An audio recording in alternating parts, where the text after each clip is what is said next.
എല്ലാവർക്കും നമസ്കാരം. നല്ലൊരു ദിവസം നേരുന്നു. ഇന്നെൻ്റെ മോളുടെ പിറന്നാളാണ്, ഗോപിയുടെ പൂരൊരുട്ടാതി നാളാണ് അവൾ. അപ്പോൾ അവരവിടെയാണ്. പണിയൊന്നുമില്ലെങ്കിൽ ഞാൻ ശൈലജനെയും കൂട്ടിയിട്ടൊക്കെ പോകണമെന്ന് വിചാരിച്ചാണ്. വലിയ എന്താ പറയുക, ആഘോഷങ്ങളൊന്നും ഇല്ലെങ്കിൽ കൂടി ചെറിയ തോതിൽ എന്തായാലും മോളുടെ കൂടെ കൂടി ഭക്ഷണമൊക്കെ കഴിച്ചിട്ട് വരാമെന്ന് വിചാരിച്ചു. നോക്കുമ്പോൾ ശൈലജ പണിക്ക് പോയി. എനിക്ക് വർക്കുകളൊന്നുമില്ല. നിങ്ങളൊക്കെ നമുക്ക് കാണാം. എന്തായാലും എൻ്റെ മോൾക്കൊരു സർപ്രൈസ് കൊടുക്കണം എന്നൊരാഗ്രഹമുണ്ട്. നടക്കുമെന്ന് വിചാരിക്കാം അല്ലേ? എല്ലാവരുടെ മോൾക്ക് വേണ്ടിയിട്ട് പ്രാർത്ഥനകളുണ്ടാവണം, അനുഗ്രഹങ്ങളുണ്ടാവണം. അപ്പോൾ ഇന്നത്തെ കണ്ടൻറ്റ് ഈ ഒരു വീഡിയോ ആണ്. ഇതിൽ ശൈലജ ഇല്ലയെന്ന് മാത്രമേ ഉള്ളൂ, ഞാൻ ഒറ്റയ്ക്കേ ഉള്ളൂ. പിന്നെ അവിടെ എത്തുമ്പോൾ മോളും മരുമോനുണ്ടാവും. അപ്പം ഈ വീഡിയോയും അടുത്ത ബാക്കി വരുന്ന വീഡിയോകളെല്ലാം നമ്മൾ ചേർത്ത് ഒരു വീഡിയോ ഒന്ന് വൈകിട്ട് പോസ്റ്റ് ചെയ്യുന്നതായിരിക്കും. Okay, bye. അപ്പോൾ പോണ വഴിക്ക് കാണാം. ഞാൻ എങ്ങോട്ടാണ് പോകണമെന്നും എങ്ങനെയാണ് പോകണമെന്നും എന്തൊക്കെയാണ് കാര്യങ്ങളെന്നൊക്കെ നമുക്ക് കാണാം. പോയിട്ട് ഭക്ഷണം കഴിച്ചിട്ട് വരാം.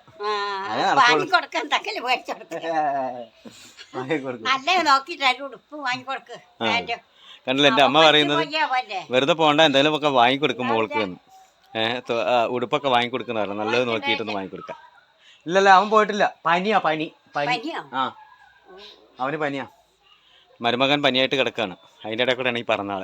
എന്തായാലും ഒന്ന് പോയിട്ട് വരാം. അപ്പം അമ്മ അടക്കം പറയുന്നുണ്ട് അവൾക്ക് എന്തായാലും വാങ്ങിക്കൊടുക്കുമെന്ന് പറഞ്ഞു. അപ്പോൾ ഓക്കെ, ബൈ.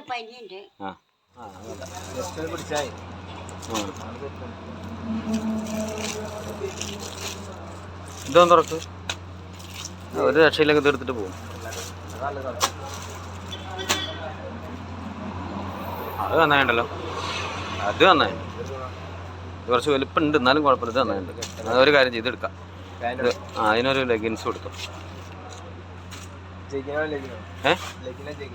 ജഗിന് ഏതാ? അത് നിൽക്കാറിയില്ല. അതായത് അതെടുത്താ. സിസർ കട്ട് പോലെയാ? അതിനെന്താ പറയുക, അടിയിലിങ്ങനെ അത് അതല്ല കാലേ, അത് കുഴപ്പമില്ലല്ലോ. അത് മതി, ഇത് എലാസ്റ്റിക് ആണല്ലേ. അപ്പോൾ ഇത് അധികം ഉണ്ടെങ്കിലോ? അത് മതി.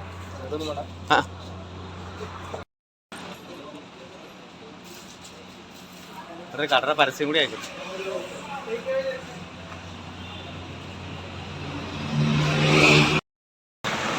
കല്ലടിക്കോട് എന്താ ബഡാ ബസാർ എന്ന് പറഞ്ഞിട്ടുള്ള കടയിലാണ്. തുണികൾക്കൊക്കെ വളരെ വില കമ്മിയാണ്. എന്നാൽ അത്യാവശ്യം നല്ല ക്വാളിറ്റിയുള്ള തുണികളൊക്കെ തന്നെയാണുള്ളത്. ഇപ്പോൾ ഞാനിവിടുത്തെ നിത്യ സന്ദർശകനായിട്ട് മാറി. കാരണം മിക്കവാറും സ്റ്റേജ് പ്രോഗ്രാംസ് ഒക്കെ ഉണ്ടാകുമ്പോൾ ഒരേപോലെ തന്നെ എന്നും ഒരേ ഡ്രസ്സ് ഇട്ടിട്ട് പോകാൻ പറ്റാത്തൊരു മടി. ആ ഒരു മടി കാരണം പലപ്പോഴും ഇവിടെ വന്ന് വളരെ തുച്ഛം പൈസയ്ക്ക് വാങ്ങിയിട്ട് അതുകൊണ്ടൊക്കെയാണ് പോകാറുള്ളത്. നമുക്ക് വില കൂടിയ 600, 700, 800, 900 ആ ലെവലിലൊന്നും വാങ്ങാൻ കഴിയില്ല. അപ്പോൾ ഇവിടെ വന്ന് ചിലപ്പോൾ 300-നൊക്കെ നല്ല ഷർട്ട്, വലിയ കുഴപ്പമില്ലാത്ത ഷർട്ട് കിട്ടും. ഈ ബനിയനൊക്കെ ഇവിടുന്ന് വാങ്ങിയതാണ്. ഇത് 150 രൂപയാണ് ഈ ബനിയൻ, കണ്ടാൽ നിങ്ങൾ പറയുക. അപ്പോൾ അത്രയും നല്ല തുണികളും നല്ല ക്വാളിറ്റിയുള്ള തുണികളൊക്കെയാണ്. എന്തായാലും എൻ്റെ മകൾക്കൊരു സർപ്രൈസ് കൊടുക്കുക. അപ്പോൾ കഴിഞ്ഞ ആഴ്ച അവളെ കൊണ്ട് വന്ന് അവൾക്കൊരു 3 ടോപ്പ് 500 രൂപയ്ക്ക് 3 ടോപ്പ് വാങ്ങിക്കൊടുത്തോളൂ. അപ്പോൾ എന്തായാലും ഒരു സർപ്രൈസ് ഗിഫ്റ്റ് ഇങ്ങനെ അവൾക്ക് വേണ്ടി വാങ്ങിയിട്ടുണ്ട്.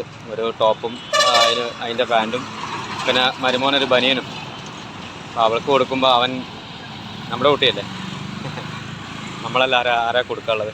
അപ്പോൾ എന്തായാലും അവരാ ഒരു സന്തോഷം അവർക്കറിയാം. വലിയ വില കൂടി ഇതൊന്നും വാങ്ങിത്തരാൻ പച്ചന് കഴിവില്ല എന്നുള്ള അറിയാം ഉള്ളത്. എന്തായാലും ഇന്ന് ഈ പിറന്നാൾ ദിവസം ഈ ചെറുതാണെങ്കിലും ഒന്ന് കൊടുക്കുന്നത് വലിയ സന്തോഷമാവും. നമുക്ക് അതൊന്നും തരാൻ ഒരാളില്ല, ഉണ്ടായിട്ടില്ല ചെറുപ്പത്തിലൊന്നും. അപ്പോൾ 2 ആൺമക്കളുടെ പിറന്നാൾ കഴിഞ്ഞു. സത്യം പറയുകയാണെങ്കിൽ അത് ചിലത് മറന്നുപോയി, ഒന്നും അവർക്കൊന്നും വാങ്ങിക്കൊടുക്കാനോ അല്ലെങ്കിൽ വീട്ടിൽ. പിന്നെ ഞങ്ങളുടെ വിവാഹ വാർഷികമൊന്നും ഞങ്ങൾ നടത്തിയിട്ടില്ല. പിന്നെ ഇതിപ്പോൾ എന്തായാലും നമ്മൾ അവിടെ കൊണ്ടുപോയി കൊടുക്കുമ്പോൾ അവൾക്ക് അഭിമാനമല്ലേ, അവളുടെ ഭർത്താവിൻ്റെ മുന്നിലും അവരുടെ വീട്ടുകാരുടെയൊക്കെ മുന്നിലൊരു അഭിമാനമല്ലേ, നമ്മുടെ ഒരു സന്തോഷമാണ്. എന്തായാലും ഓക്കെ, ബാക്കി അവിടെ പോയിട്ട് കാണാം. ഇനി നമുക്കൊരു കടയിലൂടെ കയറാണ്ട് നോക്കട്ടെ.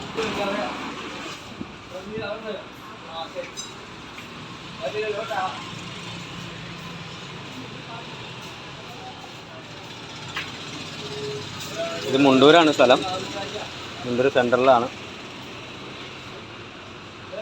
അപ്പോൾ നമ്മളത് ഈ ബ്ലാക്കാണ് എടുത്തിരിക്കുന്നത്.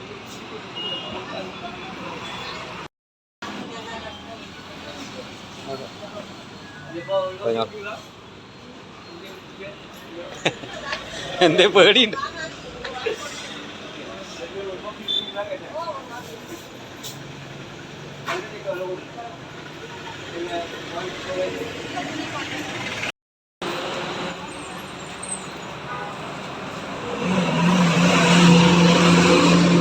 എന്ത് കോലാടി ഇത്? ഒരാൾക്ക് പനി, ഒരാള് വീട്ടിലത്തെ പണികളും ഇതായിട്ടില്ല. അയ്യയ്യേ ലൈവ് ഒന്നല്ല, വീഡിയോ ഒരു സർപ്രൈസ് തരാ വിചാരിച്ചിട്ട്.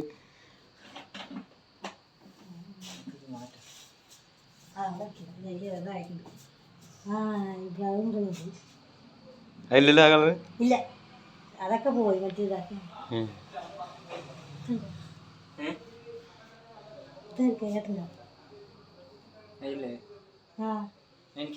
പിന്നെ ആർക്കും വീട്ടിലിരിക്കുമ്പോഴല്ലോ മേടിയാണ്. ഫുൾക്കായി അതിനെന്താ വീട്ടിലേക്ക് വിട്ടാ മതി, അതൊക്കെ ഇടാന്ന് കുഴപ്പമൊന്നുമില്ല. അങ്ങനെ ഞാൻ ഡ്രസ്സും മോൾക്കുള്ള കേക്കും ഒക്കെ കൂടി വാങ്ങി മോളുടെ വീട്ടിലെത്തി. അവിടെ വേറെ ആരും ഉണ്ടായിരുന്നില്ല ഇന്ന്, എല്ലാവരും പണിക്ക് പോയിരുന്നു. ഞാനും മരുമോനും മോളും മാത്രമേ ഉണ്ടായിരുന്നുള്ളൂ.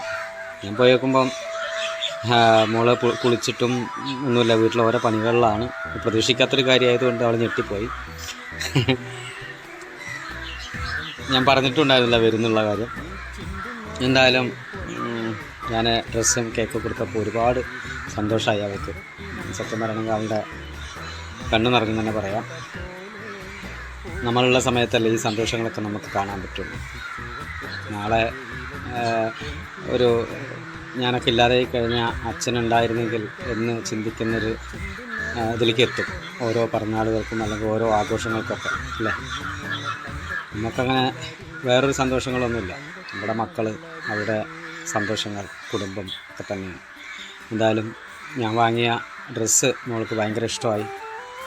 നല്ല ചേർച്ചയുണ്ട്, അധികം വിട്ടു ചുരുക്കാനൊന്നുമില്ല. മിക്കവാറും ഞാൻ വാങ്ങുന്ന ഡ്രസ്സുകളൊക്കെ അവൾക്ക് പാകാവാറുണ്ട്.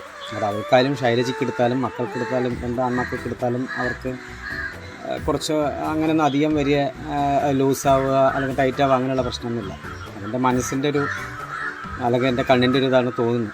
കാരണം കൃത്യമായിട്ട് അളവ് തന്നെയാണ് പലപ്പോഴും കിട്ടാറുള്ളത്. ഈ ഡ്രസ്സ് അവൾക്ക് നന്നായിട്ട് ഇണങ്ങുന്നുണ്ട്, അവൾക്ക് കാണാനും ഭംഗിയുണ്ട്. ഈ അടുത്ത കാലത്തൊന്നും തടിച്ചു കൊണ്ട് ഉള്ള പ്രശ്നം മാത്രമേ ഉള്ളൂ. കല്യാണത്തിന് മുമ്പൊക്കെ തടി ഉണ്ടായിരുന്നില്ല, ഇപ്പോഴാണ് തടിച്ചത്. എന്തായാലും ഞങ്ങൾ മൂന്നാൾ മാത്രമേ ഉണ്ടായിരുന്നുള്ളൂ. ശൈലജ കൂടി ഉണ്ടായിരുന്നെങ്കിൽ വലിയ സന്തോഷമായിരുന്നു. അതുപോലെ അവരുടെ വീട്ടുകാരൊക്കെ ഉണ്ടെങ്കിൽ വലിയ സന്തോഷമായിരുന്നു. പക്ഷെ ഒന്നും നടന്നില്ല. എന്തായാലും നമ്മുടെ മക്കളുടെ സന്തോഷമാണ് നമുക്ക് വലുത്. അങ്ങനെ അവൾക്ക് കൊണ്ടുപോയ ഡ്രസ്സെല്ലാം അവൾക്ക് ഇഷ്ടമായി. അവൾക്ക് വല്ലാത്തൊരു സർപ്രൈസായി, പ്രതീക്ഷിച്ചിട്ടുണ്ടായിരുന്നില്ല അവൾ. എന്തായാലും മോൾക്ക് സന്തോഷമായി. അത് മനോഹരമായി, അത് തന്നെയാണ് സന്തോഷം. എന്തായാലും എല്ലാവരുടെയും അനുഗ്രഹം എൻ്റെ മോൾക്ക് ഉണ്ടാവട്ടെ. പ്രാർത്ഥനകൾ. ആയുരാരോഗ്യ സൗഖ്യങ്ങളോട് ജീവിക്കാൻ അനുഗ്രഹിക്കട്ടെ.